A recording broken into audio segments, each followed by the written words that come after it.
Hello everybody and welcome back to another episode of Beyond Horizons. Today the space program unveils its first space truck called the Vega, and this will be our cargo vessel for all of our lunar missions.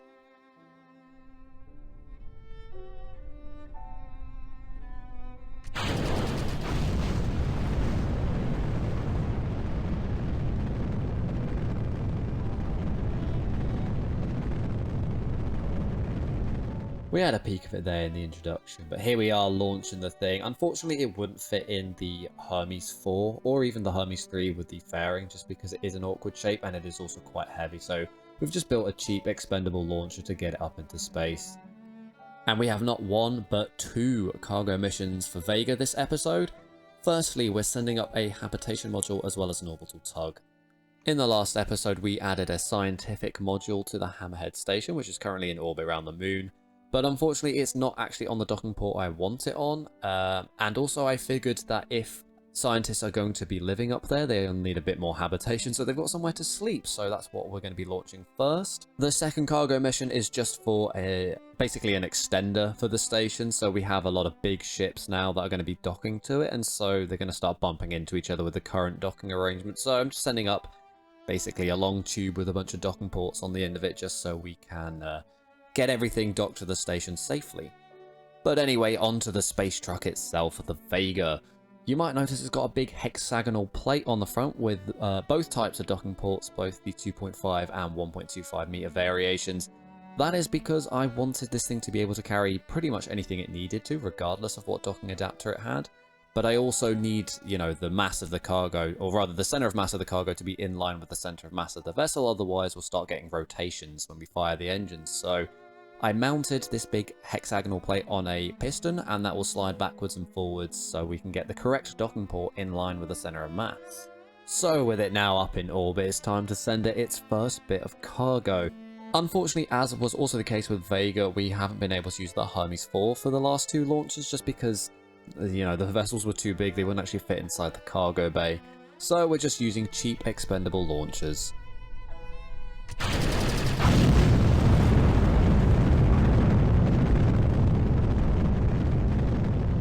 I accidentally started going south instead of east for my gravity turn. I think I must have just rotated the vessel inside the vehicle assembly building or something, but quickly get it back on course.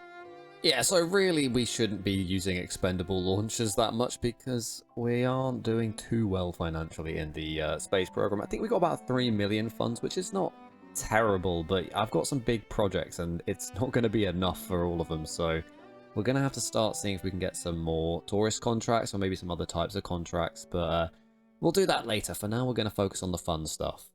The fun stuff being at the moment our exoplanetary launch base on the moon that we're currently working towards.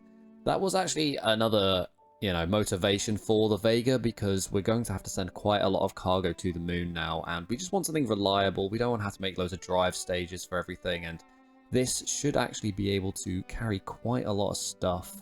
It's rated for about 51 tons as like a standard carrying load. It can, in theory, carry things much heavier, but it's beyond this point we start actually making some delta V losses, and this thing does have a lot of range and it has been designed that way. But, you know, I didn't want to cut into it too much, so 51 tons is like sort of the average mass of what it can carry, and sometimes we'll need it to carry more and sometimes hopefully less. 51 tons, by the way, just for a reference, is 3 of the 2.5 meter ore tanks when they're full. So that is quite heavy, and, you know, I don't foresee a lot of things being heavier than that, but I'll keep an eye on it. And like I said, we do have the fuel to carry heavier than that. It's just we want to avoid it where we can. Like I said, we haven't got much money in the space program, so we don't want to be wasting fuel where we don't need it. One of the goals is actually to set up a mining rig on the surface of the moon and give the Hammerhead station an ISRU so we can start processing fuel. And once we can start doing that, you know, from the moon, that's going to significantly cheapen the cost of pretty much any operation to and from the moon. So, you know, this is all in the spirit of trying to save money long term. That being said, I think the next thing I want to work on is a surface cargo vessel as well, something that can take things from orbit to the surface of the moon and vice versa, because well, I've had the terrain dug out for quite a while now. I think it's been like 4 episodes, maybe 5. And I haven't actually put anything on it yet. I have designed a crane, like some sort of space crane, so we can, you know, get some construction going for an actual, vehicle assembly building and a launch pad. Anyway, look, there we are. There's the adapter piece sliding for the correct docking port. It makes me so happy watching this. There's something very satisfying about it. Anyway, now that it's up in orbit, it's time to get the two vessels docked and sent over to the moon.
So I glossed over a lot of the docking there in the cinematics, so let's quickly talk about the orbital tug, which I've named the Spider. I think you can probably guess what I've called it, that the legs that extend out on the hinges. I designed it that way so you never know what sort of cargo this thing is going to be pulling around, so I figured I don't want any of the vernier thrusters, you know, firing their thrusters directly into what could be potentially precious cargo, so I thought having them extend away from the main craft would be good. And yeah, you can see I'm having a terrible time with the docking there. I obviously would admit that from the cinematic, because there's nothing graceful about flopping around on a docking port trying to get the whole thing connected. Eventually I do though, and I then undock the habitation wing, I guess we could call it, and slide it over to the correct docking port. I later then have to rotate it, so I undock it, rotate and redock it, because I have a magnetometer on the science module there that was going to extend into the Spider, which I didn't want, so yeah, just flip it around so it's extending away from the station. But after some wiggling, we get it docked to the station. And there it is, Hammerhead Station, looking a lot less like a Hammerhead now, but oh well. I guess we need to get some crew up into this thing so we can, get some science running. We've got a few experiments loaded into that station that should generate us a little bit more science. Not that we really need it, but the tech tree's mostly finished, but we can always convert it to a bit more money or something. But before we do anything else with this station, we turn our attention to interplanetary space. the fleet of the Hades all need course correction maneuvers so that they can actually get into a decent orbit around Eve. So we're starting here with Nyx, which is taking the transport vehicles Deep Star and Zagreus to the surface. Unfortunately, I was a bit silly and only hit record halfway through the maneuver for some reason, but anyway, it wasn't very long, it was only 100 meters per second or so, just so that we could get an encounter with Eve, and now we're making a course correction for close to the time, in around 150 days, so that we'll actually get a nice equatorial orbit. And then we move on to the Hades mothership, which likewise is making a burn just so that we can get encountered with Eve. And again, we'll make another correction maneuver closer to our target so that we can bring it into a nice equatorial orbit. Because obviously everything is going to have to rendezvous at Eve, and we don't want them to all be in inclined orbits relative to each other because it just makes it all a bit of a pain. So yeah, we'll try and minimize that before we get to Eve. I think we will have to do some inclination changes when we get out there anyway, just because everything's on a slightly different orbit, but hopefully it shouldn't be too bad. Anyway, I'm just manually balancing the fuel of this thing because we want to asparagus stage this thing, and despite having fuel lines, they don't do anything. So I'm just manually doing it myself, and we'll ditch those outer fuel tanks when they get empty, and that way we can get a little bit of extra Delta V.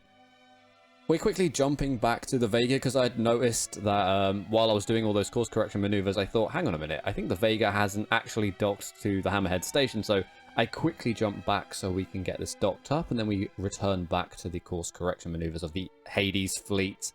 Yeah, we are using the front docking port there mainly for cargo, because the station just doesn't have enough 1.25 meter docking ports, which is another reason why I wanted to send up the extender. Anyway, back to the Eve fleet, we're now looking at Angelos.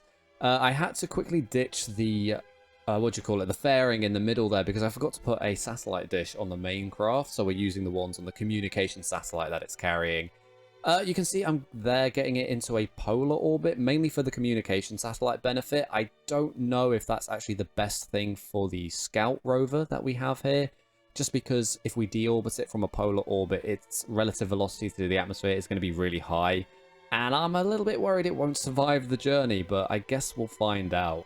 Same with the hovercraft, but ultimately, if they don't survive, it's not the worst thing in the world, we can still do the mission. Unlike this vessel here, if this vessel fails, we can't do the mission. This is the Heracles, which will be returning the astronauts from Eve's surface. Actually, just looking at the alarm clock there, you can see there's a maneuver for Echo 2, which is heading down to Moho. I forgot to record the flyby of that, so we actually have done our first flyby of Moho, but I'm just a complete ditz. I completely forgot to record it. It wasn't very interesting because it only lasted about an hour. I think we made a small maneuver to bring our orbit into another encounter in 90 days, which I think it says there, but yeah, I can't believe I forgot to record. I mean, actually, I can believe it because I do that all the time. Anyway, on to the last of our course corrections. This is Karen, the orbital transfer system, as well as the dropship there, which will take the 3 brave Kerbnauts down to the surface of Hell. I am a little bit worried about the fuel reserves on this craft. It's a bit lower than I'd like, so hopefully it's going to be okay. It should probably be fine, but well, I guess we'll wait and see. Luckily, that course correction that we're making now is only like 13 meters per second, so not too bad. Anyway, now we can get back to adding more things to the Hammerhead station. So here we are with the extender piece. I guess that's all I'm going to call it. I've not got a better name for it.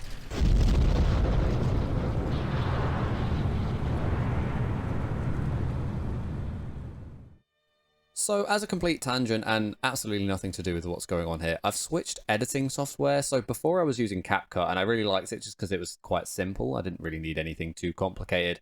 But they've recently done an update that means adding music is a paid feature. And I was like, I don't know, that really just rubbed me the wrong way. So I was like, I'm not going to use it anymore. So now I'm using DaVinci Resolve, which is very fancy. There's a lot going on here. It's like professional software, and I don't really know what I'm doing with it. So if anything feels a bit janky, I'm struggling with the audio a little bit, but you know, if it sounds a bit rubbish, I'm sorry. I've tried my best to do the audio levels sufficiently for a voiceover. I've been watching loads of tutorials on how to do it. I'll learn as I go, so the more episodes I make, the more accustomed I'll get to with the software. Anyway, here we are just deploying the extender from the Hermes 4.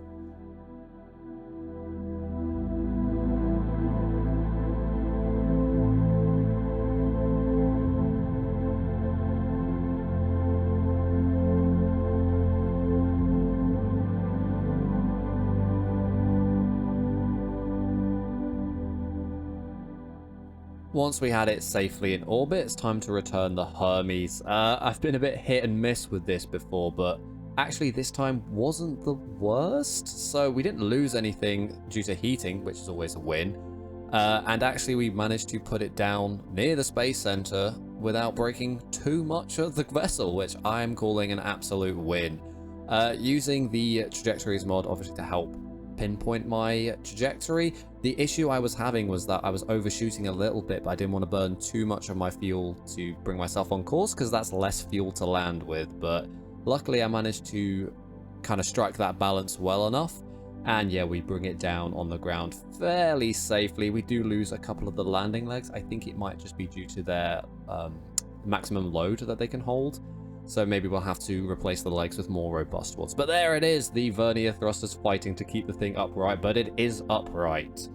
Anyway, we have some cargo that needs taking to the moon, so we're going to be sending our cargo vessel to go and get it.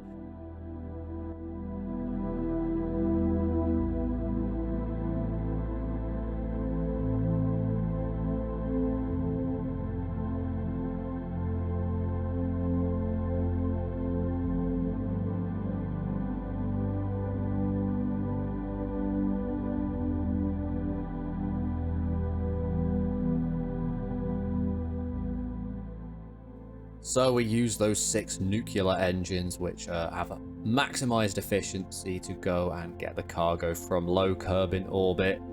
Now, I love this clip. So there's a little, yeah, there it is over the horizon. That is Tavern 3 that you can see. And I don't know if you can squint your eyes and see the little white dot in front of the moon. That is Hammerhead Station. I love the distant object enhancer mod. It just another one of those mods that really makes the visuals of this game much more impressive.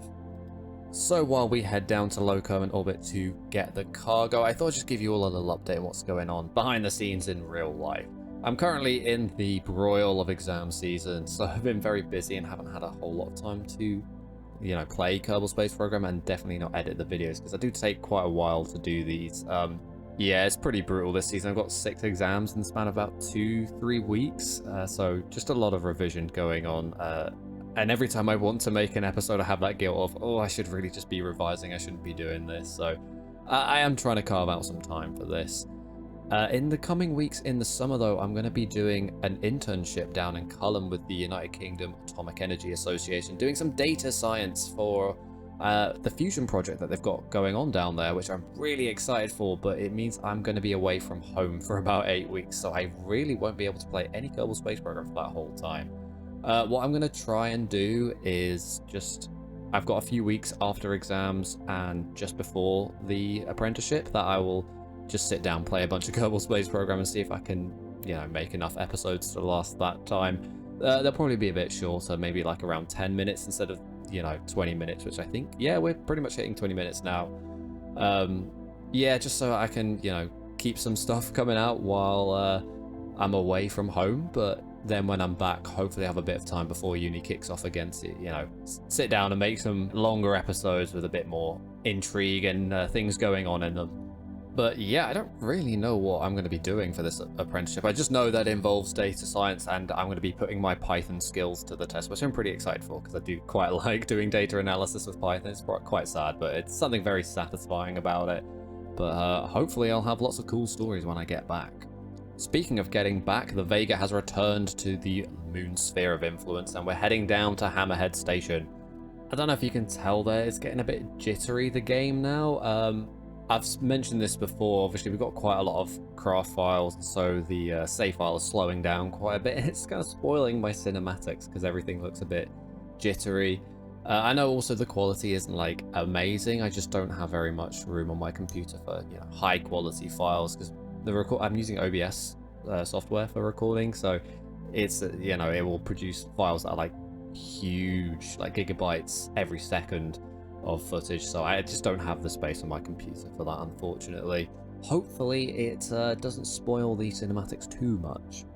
So here we are with the cargo. We're just deploying the Fly Spider. I realized I called it the wrong thing earlier, the Orbital Tug, to go and get it. I just love watching the arms extend there. I noticed that actually I was drifting towards the habitation section there, and the arms were going to bump into it, so I was like, waiting for the split second that it was at the correct orientation so I could lock it and get it out of the way so we could avoid a collision, and luckily we did. And from there, it was pretty standard docking procedure, just, you know, going to get it with the fly spider and taking it over to the correct docking port. I went for, I guess you can see which one I went for there. I just needed it to be a bit more away from the rest of the craft, but actually what I should have done is put it on the opposite side, because that fuel tank is actually blocking one of the docking ports. So either we'll move the fuel tank, or, you know, when it runs out of fuel, we'll get rid of it anyway, so it shouldn't matter too much. But anyway, we just get that docked up and return the fly spider back to its parking position. We just fold up the leg so it doesn't bash into anything sensitive on the way back. And we'll also get the Vega parked up as well, just so that Growell Kerman doesn't have to live in the tiny little cabin there. I did give it a cabin because I figured, you know, like a truck has somewhere people can sleep if they're on especially long hauls, and well, we're in space, so pretty much every haul is a long haul. We will have to send up some crew to the station, just so that Growell doesn't go insane being all by herself. Like I said, I also want to add an ISRU later down the line, but we'll have to focus on the surface infrastructure before any of that gets done. So for now, that's pretty much it for Hammerhead Station. There it is, in all its glory, looking very busy. But anyway, that's all I've got for today's episode. If you enjoyed the episode, please consider leaving a like and maybe even subscribing to the channel. And if you want to catch up with older episodes, you can check out the playlist this is in.